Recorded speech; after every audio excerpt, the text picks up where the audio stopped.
My husband whispered. She listens to me, unlike you. I whispered back. Perfect, listen to this. Filed for divorce at his office. Kept the house. Exposed his affair to HR. And smiled when she sued him for harassment. Hey, Reddit. She listens to me, unlike you. He said it so quietly I almost didn't hear it. We were standing in our kitchen, me at the sink, him leaning against the counter with his phone in his hand. He wasn't even looking at me when he said it. Just staring at his screen, scrolling through something, like the words were casual. Throw away. I turned off the water. What did you just say? He looked up then. Not guilty. Not apologetic. Just tired. You heard me. I'm 32. We've been married for 7 years. This conversation happened 3 months ago, and I'm telling you about it now because what came after changed everything I thought I knew about my life, my marriage, and the man standing in front of me. I didn't respond right away. I just stood there, dish soap still on my hands, trying to figure out if he'd actually said what I thought he said. The kitchen felt smaller suddenly. The overhead light too bright. Who's she? He put his phone down on the counter. Sighed like I was exhausting him. A colleague. We've been working on the quarterly report together. She actually asks questions. She wants to understand what I'm saying. You just zone out halfway through every conversation we have. That's not true. It is true. I tried telling you about the presentation I gave last week, and you interrupted me to ask if I'd picked up milk. I had done that. I remembered. But it wasn't because I didn't care. It was because he'd been talking for 20 minutes about pivot tables, and I needed to finish dinner and get groceries on the list before I forgot again. So you're comparing me to some woman at work? I'm not comparing. I'm just stating a fact. She listens. You don't. He picked up his phone again. Conversation over, apparently. I dried my hands. Slowly. Deliberately. What's her name? Why does that matter? Because you just told me another woman listens to you better than your wife does. I think I'm allowed to know her name. He hesitated. That hesitation told me more than anything he'd said so far. Vanessa. Vanessa. I repeated it. Let it sit in the air between us. How often do you talk to Vanessa? We work together. Every day. Outside of work. Sometimes. If we're finishing something up. Does she text you? Another pause. Occasionally. I nodded. Kept my face neutral. Okay. He looked at me like he'd expected more of a fight. Like he was disappointed I wasn't giving him one. Okay. That's it. What do you want me to say? You've made it clear I'm failing as a conversational partner. I'll work on it. I walked out of the kitchen. Went upstairs. Sat on the edge of our bed and stared at the wall. She listens to me. Unlike you. Not, I feel like we don't connect anymore. Not I miss talking to you. Not even, I think we should spend more time together. No. He'd compared me to another woman. By name. And found me lacking. I didn't sleep much that night. He came to bed around 11. Didn't say anything. Just rolled onto his side facing away from me. I lay there in the dark, listening to him breathe, and tried to remember the last time we'd had a real conversation. Not logistics. Not schedules. Not who was picking up what or paying which bill. An actual conversation. I couldn't. The next morning, I made coffee like always. He came downstairs at 7:15 like always. We moved around each other in the kitchen like choreographed dancers who'd done the same routine so many times they didn't need to make eye contact anymore. I have a late meeting tonight, he said, pouring his coffee into a travel mug. Okay. Probably won't be home until 8 or 9. Okay. He paused at the door. You're really not going to ask about it? I looked at him over the rim of my mug. About what? The meeting. What it's for. Who I'm meeting with. Do you want me to ask? He stared at me for a long moment. I couldn't read his expression. No, I guess not. The door closed behind him. I stood there in the kitchen, alone, and felt something shift inside me. Not anger. Not hurt. Something colder. Curiosity. I didn't go through his phone. That felt too obvious. Too desperate. Instead, I paid attention. Over the next 2 weeks, I noticed things I'd been too busy or too tired to see before. He texted constantly. Even at home. Even during dinner. His phone was always face down on the table, always within reach. He laughed at his screen sometimes. Soft little huffs of amusement that I hadn't heard directed at anything I'd said in months. He stayed late at work 3 times in those 2 weeks. All 3 times, he came home smelling like perfume. Not mine. Something floral and sweet. And he'd started dressing better. New shirt. New cologne. Hairstyled differently. I didn't say anything. I just watched. On a Thursday afternoon, I was working from home when I decided to do something I'd never done before. I called his office. The receptionist answered on the second ring. "Hi, I'm trying to reach my husband. He's in a meeting and his phone is off, but I need to get a message to him. Could you check if he's still in the building?" "Sure, what's his name?" I told her. "One moment." I waited. Heard keyboard clicks. "He's actually out of the office today. Took a personal day." My stomach dropped. "Oh, right. I forgot. Thank you." I hung up. He'd told me this morning he had back-to-back meetings all day. That he'd be unreachable. That I shouldn't bother texting him because he'd be slammed. I checked his location on the app we'd set up years ago for safety reasons. We'd never turned it off. He was at a hotel downtown. I didn't drive there. I didn't call him. I didn't send an angry text. I sat on the couch with my laptop and opened our bank statements. 2 charges at that hotel in the past month. Both during work hours. Both on days he'd told me he was in meetings.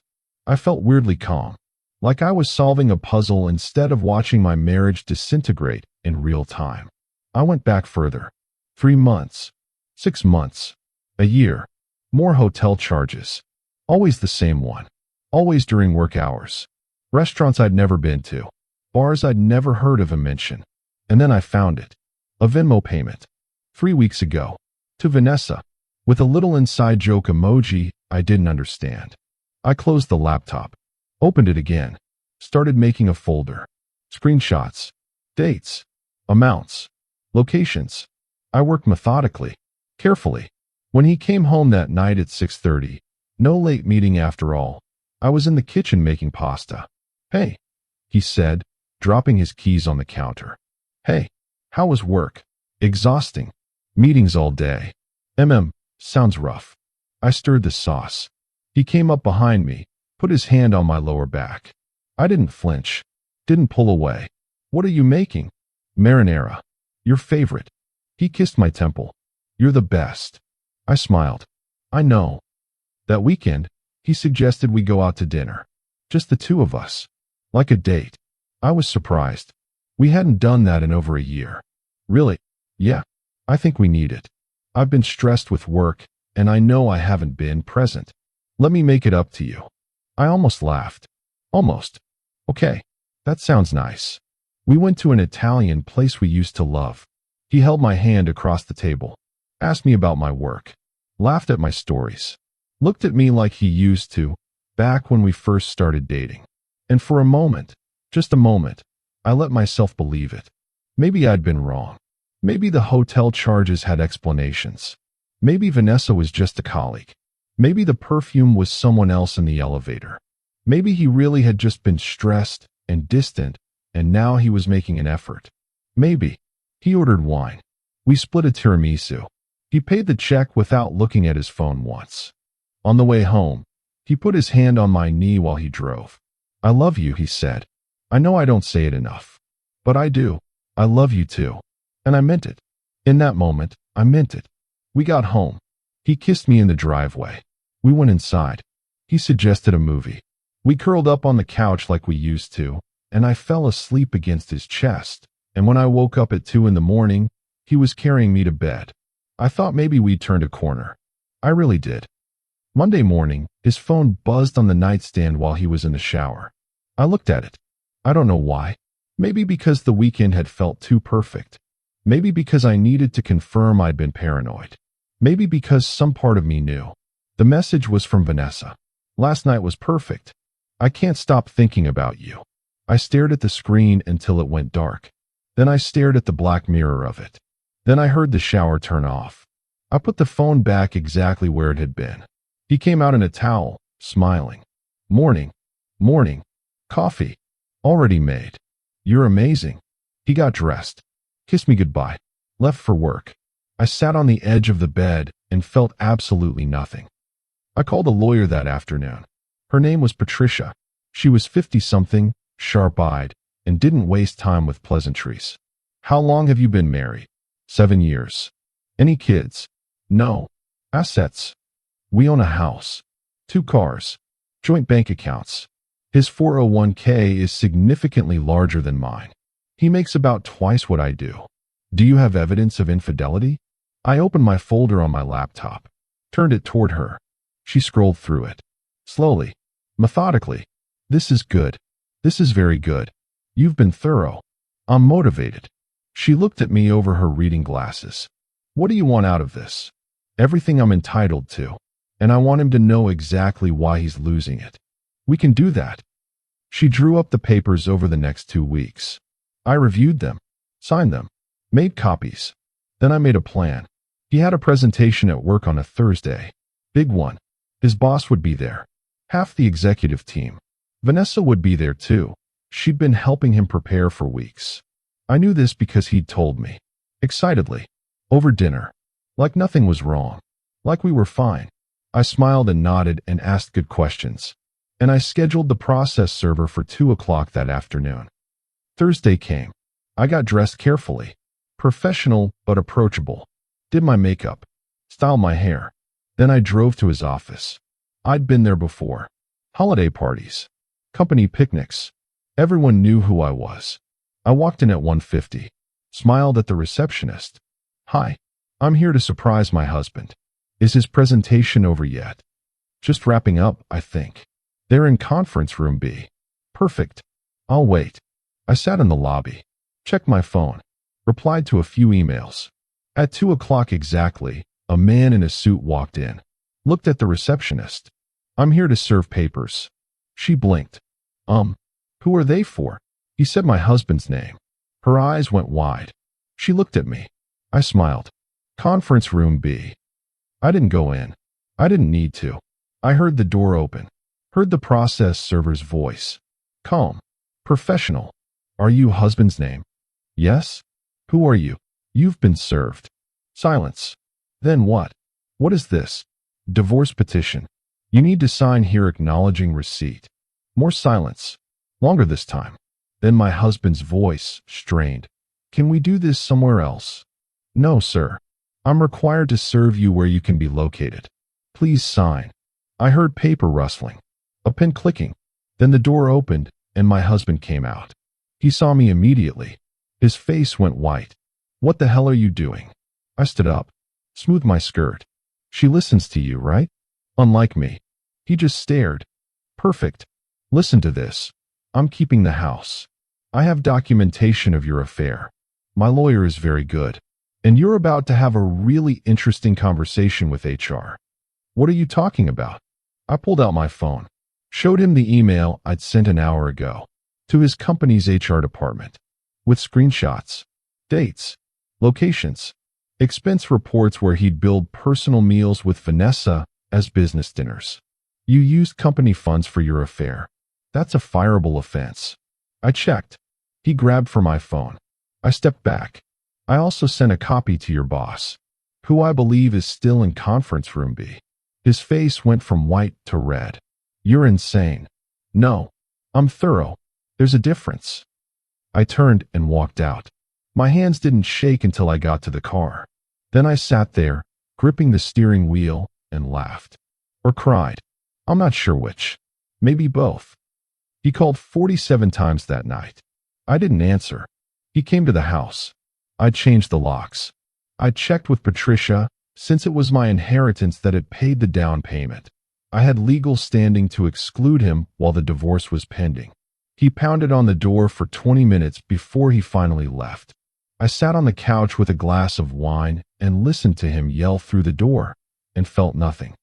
The fallout was faster than I expected. HR launched an investigation. 3 days later, he was suspended pending review. His boss called me, apologized, said they took this sort of thing seriously. I said thank you and hung up. Then Vanessa called me. I answered. What the hell did you do? I documented the truth. That's all. You ruined his career. You ruined my career. They're investigating me too now. Good. You're a vindictive. Careful. This call is recorded. Silence. If you actually cared about him, I said, you wouldn't have slept with a married man. She hung up. 2 weeks later, my lawyer called. You're not going to believe this. Try me. Vanessa is suing him. I sat up straighter. For what? Sexual harassment. She's claiming he pursued her, that it was unwanted, that she felt pressured because he was senior to her. I laughed. Actually laughed. Is she serious? Completely. She's filed an official complaint. She's claiming he's been inappropriate for months, and she was too afraid to say anything. But she sent him texts. I have screenshots. Last night was perfect. That's not harassment. I know, but she's trying to save her job, and she's throwing him under the bus to do it. I leaned back on the couch, stared at the ceiling. So he's losing his job, his wife, and now he's being accused of harassment by the woman he cheated with. Essentially, yes. I smiled. Good. The divorce was finalized 4 months later. I kept the house, got a significant portion of his 401k. He had to pay half the legal fees. He tried to contest it, said I was being unfair, said I'd orchestrated a public humiliation. The judge looked at the evidence, looked at him. You committed adultery. You misused company resources. Your wife has every right to protect her interests. Petition denied. He didn't look at me as we left the courthouse. I didn't look at him either. I still live in the house. I repainted the bedroom, changed the furniture, made it mine. He moved into an apartment across town, got a new job with a significant pay cut. Vanessa's lawsuit is still pending.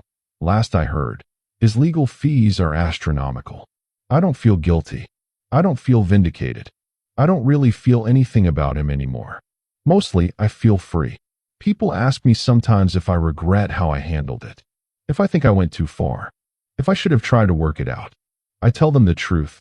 He made a choice. Every time he texted her, every time he took her to that hotel, every time he looked me in the eye and lied, I just made sure there were consequences. I've started seeing someone new. Slowly, casually. He asks me questions, real ones, and he listens to the answers. Not because I'm competing with anyone, but because he actually wants to know. And that's the difference. If you've ever been in a situation where someone quietly replaced you before they had the decency to leave, you'll understand why I don't regret what I did. Sometimes the loudest betrayals are the ones whispered in kitchens when they think you're not paying attention. If you want to hear more real stories like this, you can subscribe. But either way, I hope you never have to choose between your dignity and someone else's convenience. Choose yourself. Every time.